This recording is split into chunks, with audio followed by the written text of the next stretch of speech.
itu fitnatul ahlas yang disebut dalam riwayat Imam Abu Daud, Imam Ahmad ya. Fitnatul ahlas itu fitnatun tadum wala tanqati'. Fitnah yang enggak berhenti-berhenti. Makanya dulu tadi kami ngobrol dengan Habib Taufik, dulu pernah ada, tapi sekarang akan lebih dahsyat. Orang mengatakan bahwa zuriat Nabi Muhammad SAW dari kalangan Ba'alawi tidaklah sahih. Ya, itu masa lalu saya. Dulu saya juga begitu. Ya, masa hari gini ada habaib? Nggak mungkin. Ternyata dari Sumatera Barat cukup pindah sedikit ke Riau udah ketemu. Kami ke Ketapang ketemu kampung tuan-tuan. Jadi kata sadah bahasa Arab jamak dari sayyid berarti tuan, diterjemahkan ke bahasa Melayu. Ketapang. Ada yang sudah pernah Ketapang para habaib? Kayaknya Habib Taufik sudah ya? Kalbar. Iya, Kalbar. Alhamdulillah kami datang ke sana. Masya Allah masuk ke kampung tuan-tuan. Itu kampung luar biasa. Namun Riau, wabil khusus Indra Giri Hulu lebih maju. Melalui Bupati, Pak Sekda meresmikan makom para habaib sebagai situs bersejarah. Kita plus buat beliau semua. Ini kemajuan luar biasa. Semoga nanti ke depan ada nasab habaib di sini, nasab beliau ya. Biar orang tahu nih loh nasabnya.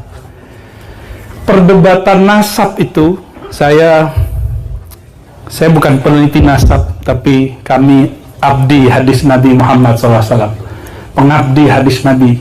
Dari tahun 2004 kami belajar Sahih Bukhari, Muslim, sampai sekarang masih belajar dan mengajarkannya. Diijazahkan beberapa masyayikh, ada yang asyraf, ada yang saadah, ada yang kiai-kiai di Jawa, ada yang dari India, ada yang dari Arab. Judul babnya Ma'rifatul Ansab, mengetahui nasab. Tapi itu bukan untuk nasab seperti ini. Namun ilmu ini pun bermanfaat, bisa dipraktekkan kepada mengetahui nasab para asyraf, para sadah. Ternyata perdebatannya hari ini di mana? Tadi yang ditawasulin oleh beliau Al-Habib Taufik, yang dibaca oleh zuriat beliau Al-Habib Ali, Ubaidullah bin Ahmad. Itu ya, benar nggak? Yang lagi rame di YouTube, benar ya? Abdullah atau tasghirnya, tasghir itu dikecilkan. Biasanya itu tradisi para masyayikh, karena ulama wali-wali Allah tuh namanya banyak. Ini salah satu seni punya nama. Ada nama jasadnya Abdullah, tapi ketika dia mengenal Allah, dia menyebut dirinya Ubaidullah. Abdullah itulah Sayyidina Muhammad SAW. Ubaidullah aneh, dia bilang begitu.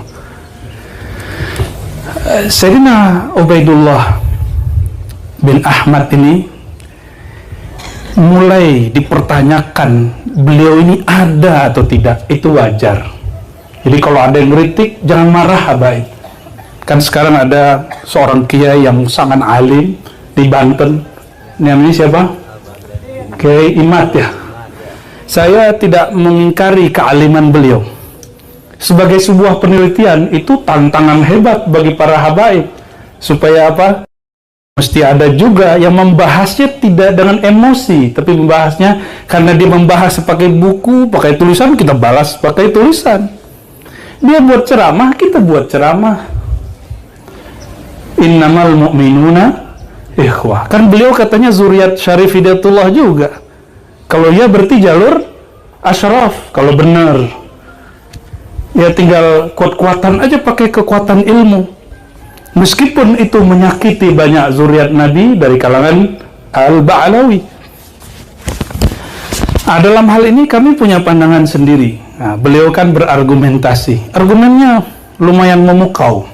Tapi bagi saya, ya biasa aja. Kenapa? Apa kata beliau? Ubaidullah ini nama dia tidak muncul dalam kitab-kitab biografi di abad itu. Betul nggak? Ya wajar. Di zaman itu nggak ada Dukcapil, Pak Sekda. Pak Sekda namanya ada nggak di Dukcapil? Henry gitu. Banyak Pak namanya Henry. Henry apa Pak? Henry Zal. Itu banyak, ratusan namanya Henry Zal. Di zaman itu nggak ada namanya sistem online gitu, nggak ada. Kalau argumentasi teori yang dibangun, kalau nama orang ini tidak ditulis di masanya dalam kitab-kitab tarajum, tarajum itu biografi, kitab-kitab sejarah, terus dia tidak ada, begitu kira-kira yang saya simpulkan. Kalau salah mohon nanti diluruskan. Kalau itu alasannya, nama para sahabat Nabi pun tidak ditulis di masa hidup mereka. Kapan ditulisnya? Kapan ditulis? 1 abad, 2 abad setelah mereka. Itu muncul kitab Imam Ibnu Sa'ad, muncul kitab Imam Bukhari, At-Tarikh As-Saghir, At-Tarikh Al-Kabir. Itu 1 abad, 2 abad setelah sahabat Nabi SAW. Jadi kalau kita pakai teori itu, teori apa? Kalau nama dia nggak ada dalam kitab biografi, berarti orang ini nggak ada, gitu. Kalau begitu sahabat Nabi nggak ada semua dong. Ya, saya mau tanya nih, emang Wali 9 namanya ditulis dalam kitab sejarah di zaman itu? Hatta risalah hari ini yang disebut risalah Wali 9, itu risalah yang ditulis muridnya atau murid dari muridnya atau pengikutnya, nggak ditulis di zamannya. Jarang, kecuali ada 1 manuskrip yang sampai sekarang nggak ada nama, anonim. Alhamdulillah kami 2009, 2010, 2011 ikut meneliti manuskrip Nusantara, masih tulisan tangan. Itu kertasnya kalau diangkat jatuh, pecah. Dibimbing oleh Prof. Oman Fatur Rahman. Jadi kita mencari kemana-mana. Ya. Jadi kalau ada yang mengkritisi para sayyid, para habaib, ya saya prihatin karena banyak yang emosi juga. Bagi saya kita tanggapi saja dengan kepala dingin.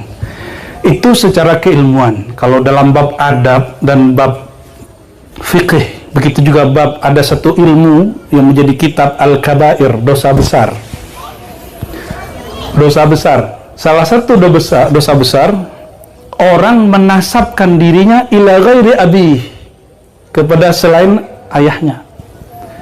Ini saya mau tanya, menurut yang hadir ini Al-Habib Abdullah Al-Haddad itu wali nggak?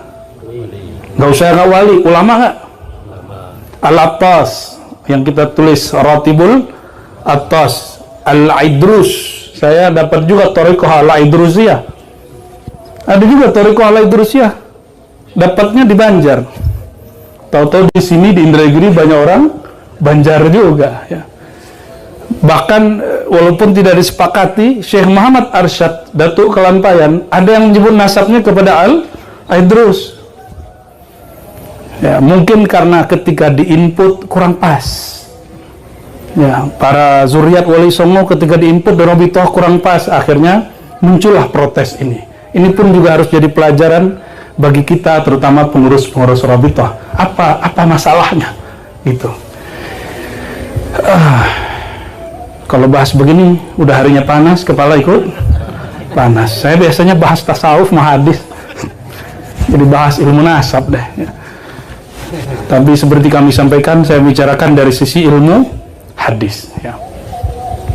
Jadi kami, kalau dapat riwayat hadis, misalnya hadasana Abdullah bin Zubair, kalau hadasana Sufyan, kalau hadasana Al-Ansari, kalau hadasana Muhammad Ibrahim, begitu ketika kami ketemu, kami tidak akan cari nama dia dari buku yang sezaman dengan dia, karena nggak ketemu. Ketemunya di mana? Di buku setelah dia hidup, abad setelahnya atau abad setelahnya lagi, itu biasa. Dan dalam ilmu adab, ilmu akidah, bahkan ilmu tasawuf, menisbatkan diri kepada bukan ayahnya, itu pantangan seorang muslim, apalagi ulama, apalagi kutub, wali kutub, nggak mungkin. Jadi kita bedakan, ini bab ilmiah tadi secara, ini sekarang bab akidah, bab fikih, apalagi dalam tasawuf. Jangankan menyebutkan nasab ayah, nasab guru aja nggak boleh salah. Di hadis juga sama. Orang yang keliru nyebutin nasab gurunya atau gurunya itu bermasalah. Bisa hadis mudallas, bisa muqallib, maklub, dan mutarib, segala macam. Oleh karena itu, saya yakin, hakul yakin, Seperti Habib-Habib yang kita sebutkan tadi, pemilik rotib, penulis rotib, mereka mustahil menisbatkan dirinya, menasabkan sanad ranji silsilah ayahnya bukan kepada selain ayahnya, itu mustahil. Itu secara adab, karena mereka orang yang atqan nas, akhwafun nas, ya, akhshan nas, orang yang paling takut kepada Allah Subhanahu wa ta'ala. Jadi kepada muhibbin, para habaib, pecinta para zuriat Nabi SAW, tidak usah khawatir bahwa zuriat Nabi yang memegang nasab itu, insya Allah mereka tidak berbohong atas nasabnya. Tapi ya para zuriat Nabi jangan seneng dulu. Habib kalau nggak ngaji, alim nggak? Ya nggak begitu aja. Habib kalau nggak ngaji, mending pakai gelar sayyid aja, nggak usah pakai Habib, mohon maaf. Pakai sayyid aja, itu lebih aman. Karena Al-Habib di Yaman, di Hadramaut, hanya untuk kibarul ulama, minal habaib, minal zuriyat, ya. Hanya untuk zuriat-zuriat yang alim. Cuma di Indonesia udah kepalang basah, baru lahir main gundu aja Habib. Ya, akhirnya nama Habib yang agung itu menjadi rendah, kelasnya jadi kurang tinggi. Ya, ini keprihatinan kita melihat perkembangan nasab. Namun ini tidak bisa dibendung lagi, sudah menjadi istilah. Maka beda istilah Habib di sana dengan Habib di sini. Al-Habib di negeri kita semua yang bernasab kepada baginda Nabi Muhammad sallallahu alaihi wasallam. Dan yang terakhir, ini kajian hadis. Semoga nggak panjang ya. Ya, ini kajian hadisnya nih, tentang pentingnya mencintai zuriat Nabi Muhammad SAW. Dulu saya termasuk tidak percaya dengan zuriat Nabi, gitu Pak Sekda, nggak percaya. Ya. 2006 baru percaya. Jadi bahasa Arab saya yang ala kadar ini, tapi kata teman-teman sih lumayan fasih. Ya, walaupun hidung nggak semancung Habib Taufik, tapi lumayan lah. Ya. Hari-hari ngajar pakai bahasa Arab.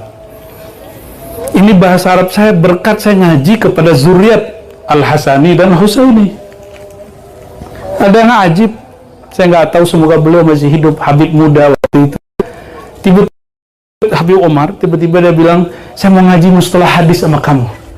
Dia bilang, lah Habib, mana mungkin aneh ngajarin antum. Terus dia bilang, aneh mau ngaji. Akhirnya dia datanglah bolak-balik ke asrama pesantren. Dan tidak mau saya menjelaskan bil Indonesia dengan bahasa Indonesia, maunya pakai bahasa Arab. Akhirnya 2006-2007 lidah saya masih kaku ngomong bahasa Arab, berkah Al-Habib Muhammad namanya, itu Allah angkat hal, ya, semua masyakil, semua penghalang di lidah ini berkat ditanya sama Habib. Jadi saya mikir ini dia yang belajar ke saya, terus yang belajar ke dia. Maka lisan ini pun Bapak Ibu bisa berceramah, bisa baca kitab, itu berkah. Allah kirim seorang zuriat Nabi SAW. Zahirnya dia belajar hadis kepada saya, batinnya saya dapat istimdad dari dia. Al-Madad An-Nabawi sallallahu alaihi wasallam. Ya. Maka benarlah kata Nabi Muhammad SAW. Apa kata beliau? Kullu nasabin inqata'a ala nasabi, kullu sanadin inqata'a ila sanadi. Semua nasab, semua nasab. Nasab itu coba lihat. Ini samping saya ada ayah saya nih. Saya Ar-Razi bin Muhammad Nur Akmal bin Nur Muhammad bin Abdul Hamid. Udah habis itu kita bingung. Mana lagi nih? Sampai di situ aja. Persis seperti dikatakan Syekh Ahmad Khatib Al-Minangkabawi, saya hanya tahu 4 nasab ke atas. Persis. Saya hanya tahu 4 nasab ke atas. Coba tanya Al-Habib Taufik. Coba tanya zuriat Al-Habib Ali Abdullah Al-Idrus. Sampai Nabi Adam bisa baca. Benar Habib ya? Itu yang disebut mukjizat nabawiyah. Jadi mukjizat Nabi ini ada 3. Quran, nasab, yang ketiga sanad. Sanad ini bagian saya nih ya. Karena kita nggak punya nasab, kita kejar lewat. Tapi tetap aja nggak bisa jadi Habib.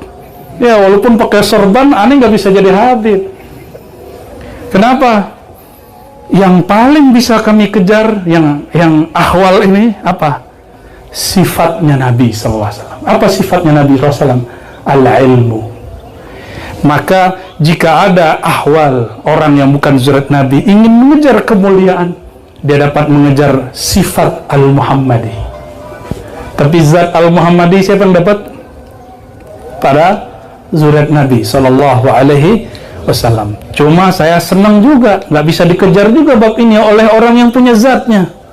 Jadi kalau Habib nggak ngaji, tetap nggak dapat al-sifah al-Muhammadiyah. Alhamdulillah, fastabiqul khairat. Ya, kita lomba-lomba, Habib. Ya, alhamdulillah kami beberapa tahun khatam Sahih Bukhari, Muslim, Abu Daud, Tirmizi, 6 kitab hadis, tambah kitab ini, kitab itu. Alhamdulillah, untuk ngejar biar nur kita nggak ketinggalan nama zuriat Nabi Muhammad Sallallahu Alaihi Wasallam. Bapak Ibu jangan mau ketinggalan, nggak bisa baca Sahih Bukhari, ya udah maulidan aja tiap minggu. Kalau bisa tiap malam baca Nabi Muhammad Sallallahu Alaihi Wasallam. Apa kata ahli syair itu ya? Gimana kalimatnya? Yang hafal itu? Man kana Muhammadun fi baitihi, gimana? La yahtaju ila suruji. Saya lupa nih, Habib. Ya, baru kemarin kita baca ya. Siapa yang ada Nabi Muhammad di rumahnya, dia tidak butuh lagi kepada suruj. Suruj itu jamak dari siraj, cahaya, pelita. Ini keluar dari riwayat Sahih Bukhari dan Muslim bahwa Sayyidatuna Aisyah ini bukan zuriat Nabi, bukan ahlul bait. Bukan ahlul bait, bukan dari Abdul Muttalib, bukan. Itu binti Abi Bakar. Jatuh jarum lagi mau jahit. Bayangin nih, istri Nabi masih mau jahit. Jatuh jarumnya malam hari. Cari, udah pakai lampu nggak dapat. Tahu-tahu Sayyiduna Nabi Nurul Wujud, Nurul Anwar, As-Siraj, Asy-Syams, Al-Badr, Sayyidina Muhammad SAW masuk. Apa kata Sayyidatuna Aisyah? Ketika kekasihku datang, wajahnya masuk ke dalam hujrahku, itu wajahnya lebih terang dari rembulan purnama. Akhirnya itu jarum, di mana jatuhnya langsung aku tahu. Langsung diambil oleh Sayyidatuna Aisyah. Inilah yang disebut dalam syair tadi. Orang yang jika ada Nabi Muhammad SAW dalam rumahnya, tidak butuh lagi cahaya. Tapi dalam ilmu rohani, ilmu tasawuf, al-bait al-haqiqi ay sadruka, wa fi sadr fi bait wa huwa qalbuka. Di dalam diri kita ini ada rumah sebenarnya. Rumahnya bernama dada. Dada ini ada rumah lagi di dalamnya, kamar lagi di dalamnya bernama qalbu. Maka berkalamlah ulama-ulama aulia Allah, qalbul mu'min baitullah. Qalbunya orang beriman baitnya Allah. Kenapa dia jadi baitullah? Karena Allah memandang ke dalamnya. Innallaha yanzuru ila qulubikum. Kapan Allah memandang ke dalam kalbumu? Jika di dalamnya ada nur Sayyidina Muhammad sallallahu alaihi wasallam. Maka Allah tidak akan lihat kalbu kita semua kecuali dalamnya ada nur cinta kepada beliau dan cinta kepada Nabi Muhammad SAW. Kalau tidak cinta kepada zuriat Nabi Muhammad dan pewaris ilmu Nabi Muhammad sallallahu alaihi wasallam. Kalau pewaris nasab, habaib, pewaris ilmu, ulama. Itu yang disebut di hadis, semua sanad ilmu terputus kecuali sanadku. Oleh karenanya kami waktu kecil berthariqah Naqsyabandiyah. Thariqah kami bernasab, bersambung, bersanad kepada Sayyidina Ja'far Shadiq. Sayyidina Ja'far itu anak siapa? Ja'far bin Muhammad Al-Baqir bin Ali Zainal Abidin bin Husain bin Ali. Dan kami pun mengambil thariqah yang lain selain Naqsyabandi. Semuanya bersanad. Thariqah ini Ahlussunnah ini. Thariqah Ahlussunnah. Kullu turuq, semua thariqah tantasibu ila Abi Turab Sayyidina Ali karamallahu wajhah. Semua thariqah ini thariqah apa aja? Aba Gurus Kumpul, thariqah Saman, Qadiri, Mama Falak, ada 27 thariqah di Bogor. Semuanya bersanad kepada Sayyidina Ali. Dan perhatikan, itu bukan, nggak perlu jadi Rafidah, nggak perlu jadi pencaci sahabat, mencintai ahlul bait, mencintai sahabat, satu paket. Itulah ahlus sunnah wal jamaah. Kita juga nggak akan mau ngamuk-ngamuk sama teman-teman Syiah kok, nggak.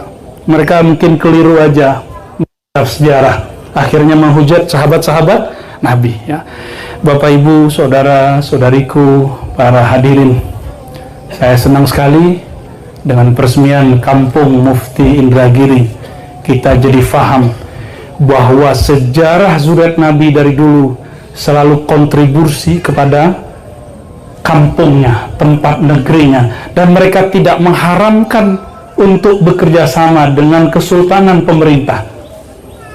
Nah, ini juga bisa nanti untuk memahami kenapa Al-Habib Utsman di Betawi waktu itu yang menguasai Betawi bukan kesultanan Belanda, maka beliau pun untuk jaga para zuriat dan ulama bekerja sama juga, meskipun kemudian muncul perdebatan. Kenapa muncul perdebatan? Karena orang berpikir Batavia yang dulu kayak sekarang. Jadi logikanya logika Indonesia, pada saat itu Indonesia belum ada. Dulu jangankan antara Betawi, ya, jangankan antara Fulan dan Fulan.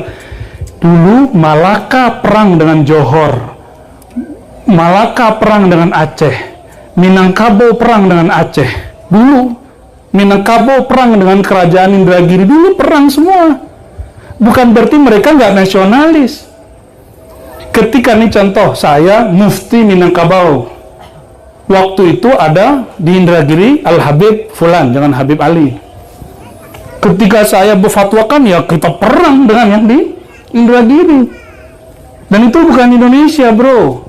Ya, jadi orang-orang yang mengaitkan sejarah Habib Utsman yang kemudian terlihat baik dengan pemerintah yang datang saat itu, waktu itu Belanda, mereka logikanya apa? Logikanya Indonesia, pada saat itu belum ada Indonesia. Dulu Batavia punya Belanda, sampingnya kerajaan Banten, sampingnya kerajaan Cirebon, kerajaan. Waktu itu belum ada Indonesia.